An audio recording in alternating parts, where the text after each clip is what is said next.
Unacademy. Let's crack it. Hello, everyone. It is a pleasure to join you today to talk about many of my favorite topics: creativity, decision-making, strategy, and how we can combine these things to reach the top. Not just to reach the top, and to stay there. So my central theme today will be decision-making, because it is everything we do. And you should not be confused by the magnitude of your decision, because everything we do, every action we take is a decision. Being a chess player, this becomes very clear. Every single move, and I made something like 82,600 something moves throughout my career, every move is a decision. It's a result of a complex combination of memory, evaluation, and calculation. But that's, as I said, true about all decisions in our life, whether you do them at the chessboard, during your class, private family affairs, everything. So what I really want you to take away today, you all, it's that. So be aware of your decisions, and don't forget to look back to them, back at these decisions.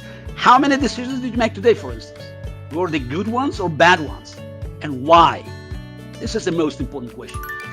So Anand did a lot to popularize chess in India. And I understand that, the game was born in your country, and still it's very popular. But some people don't recognize that the game is actually very popular in pop culture. It's this typically when you talk about chess, especially in the Western world, they say chess is just a game that doesn't belong to the front page. It's not a mainstream game, but ironically, it has been used by Hollywood all the time to promote the intelligence of the characters. And these characters could go from anywhere. You could look at them, Harry Potter, the young wizards playing chess. You can look at vampires in Twilight playing chess. And of course, you can see mutants in X-Men playing chess. Even the Terminator plays chess. And by the way, that's me and Arnold Schwarzenegger, not CGI. It's a real picture.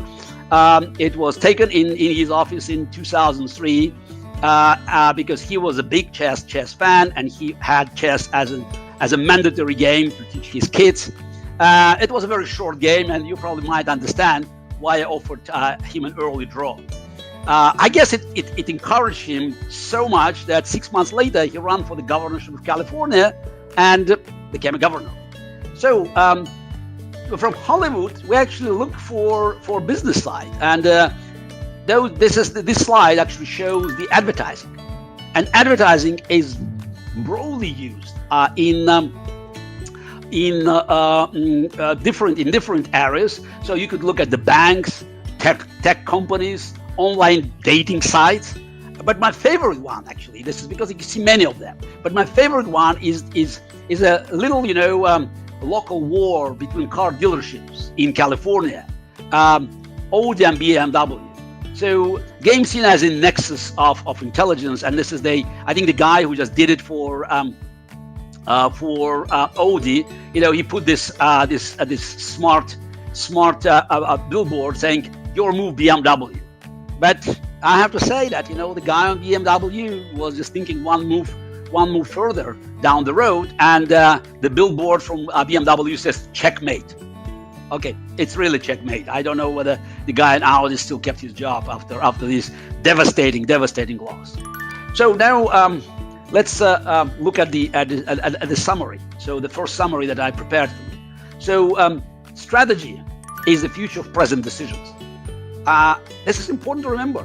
Strategy is not what just you planning. Strategy is to understand how in the future your present decisions will play one way or another.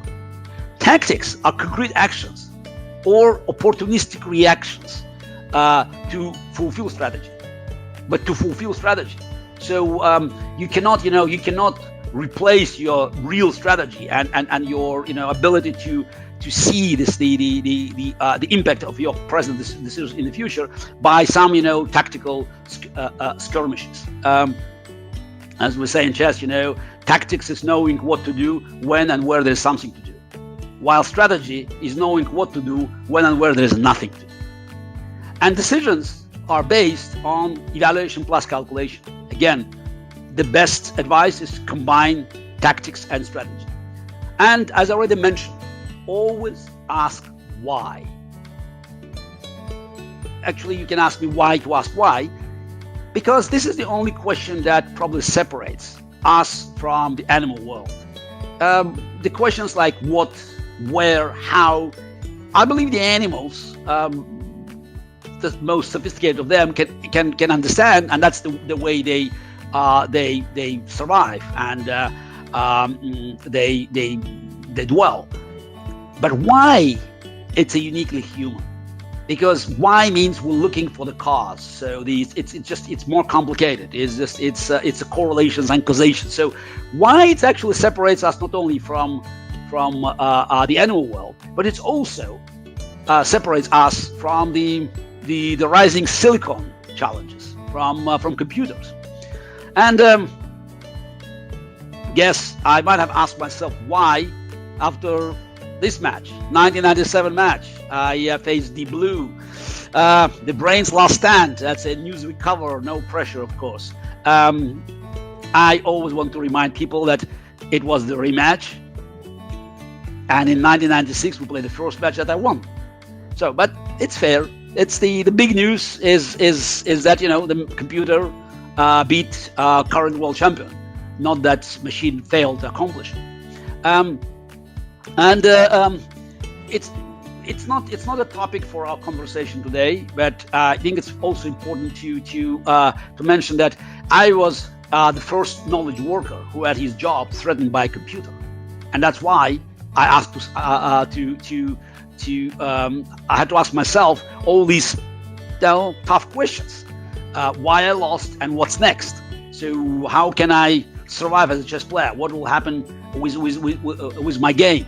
But the game, as a matter of fact, it was not the deadliest blowjob game. The game today is more popular than ever, and machines are just helping us to understand our game better. Though there's no competition today, the very average chess engine that you can buy and run on your laptop is much stronger than current world champion Magnus Carlsen. So the difference between strongest chess player and very average chess engine that you can run on your laptop is like between Usain Bolt and Ferrari. Wright Brothers, Van Laboratories, Alta Vista, and Nokia. By the way, the Wright Brothers, I guess you recognize the name because that's those great American inventors of airplane who managed to actually keep the plane in the midair. So the first one, and it was a miracle in the beginning of the 20th century. But okay, that's a name belongs to the books. Van Laboratories. I wonder if any of you can recognize the name. That's really big, producer of home and business computers in the early 70s. So Alta Vista, again, I challenge you. I wish I could see your eyes, guys, just to see you raising hands. It's the first searchable index of internet. And Nokia, okay, that's at one point was totally dominated the cell phone market. I think they had one point over 50% of the market share in 2007. Again, you can check me now by just by going Wikipedia or just or Google. Now, remember these names, but now look at these names: Boeing, Toshiba, Google, Apple. I don't have to tell you about these names because I'm sure whatever you do, somehow you are connected with at least 2 out of 4. So that's the if you fly, that's probably Boeing comes into play as well. We know that these companies are just now leading. But those are innovators. And it's very important actually not to look at these two separately, but to bring them together and just to see. So it's the what's happened. So Wright brothers and Boeing, nobody flies Wright brothers airplanes, and one of the reasons is that they couldn't believe in the potential of flight. It sounds ridiculous, but they thought, yeah, good probably for some minor things, short flights. But they laughed at the suggestion that airplanes can hold a big cargo or to cross the Atlantic. William Boeing was an engineer who immediately saw the opportunity, and he built a company, investing money and creating this workforce, waiting for the moment when the commercial air traffic became a reality, and he was there waiting. So Wang Laboratories, gone, but Toshiba shifted to portable personal computers, laptops, away from big commercial machines. That was a big decision. They won. Now, Alta Vista, if you want to find what's happening with Alta Vista, you can Google it. Because Google understood that having the best algorithm wasn't enough, because another algorithm might be even better tomorrow. So they moved into advertising. That's something that Alta Vista missed completely. Yeah. And Nokia, I said, had 50% of global market 13, 40 years ago. And now, what? I don't know. Now, it's minuscule. It was 5% in 2013. So the Apple iPhone showed that software beat hardware. App Store. And it wasn't for smartphone or even the first one with the glass screen we all have now. Because you can look at some prototypes that were not successful. But apps opened a new world. When I said agility, it is not only for companies. It's for people, especially for young people. It is for society, for all of us. Because machines and artificial intelligence, though I have to say I always prefer to call it augmented intelligence, because I think augmented is friendlier. It reflects the idea of human-machine collaboration, and it just doesn't sound so menacing. It's aliens, artificial. Or just sometimes I feel that artificial is kind of the sugar substitute. So machines and AI will take over many jobs, even maybe entire professions. But our technology also creates new jobs and professions. It's happened throughout our history. New industries will be created. So just 10 years ago, what was an app developer or social media manager, drone pilot, or 3D printing engineer? So those are just 4 images I put on a slide. So these jobs didn't exist. And I bet you 10 years from now, the jobs that you and maybe your kids will be coveting, they don't exist.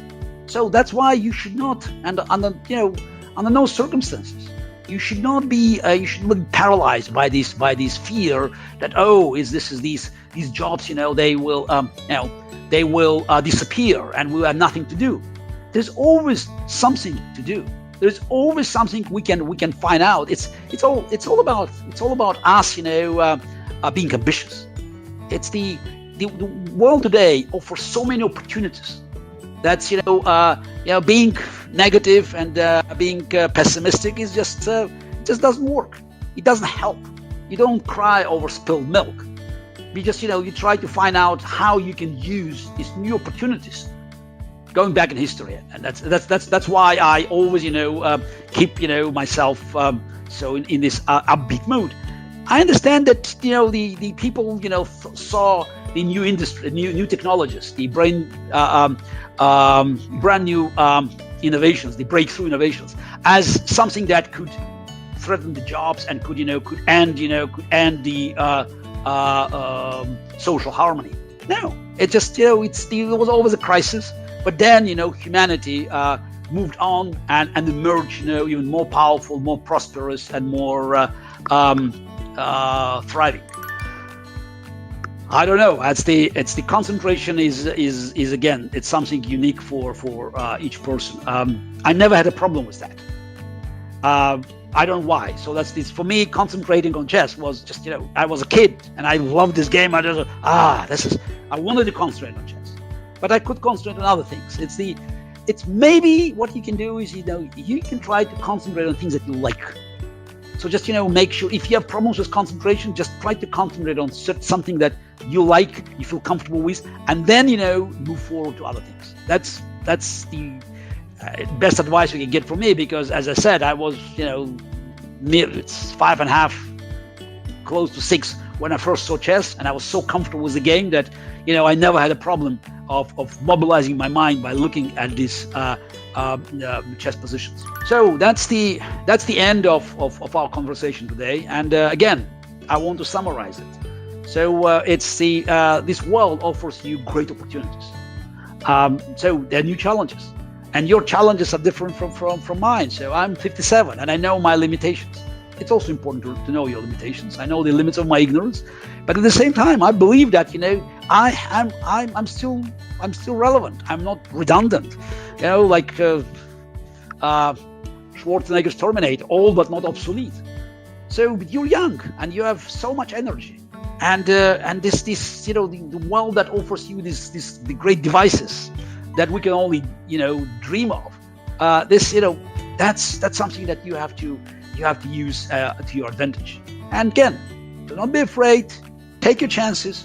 Move forward. Be confident, and remember that the secret of success is inside of you.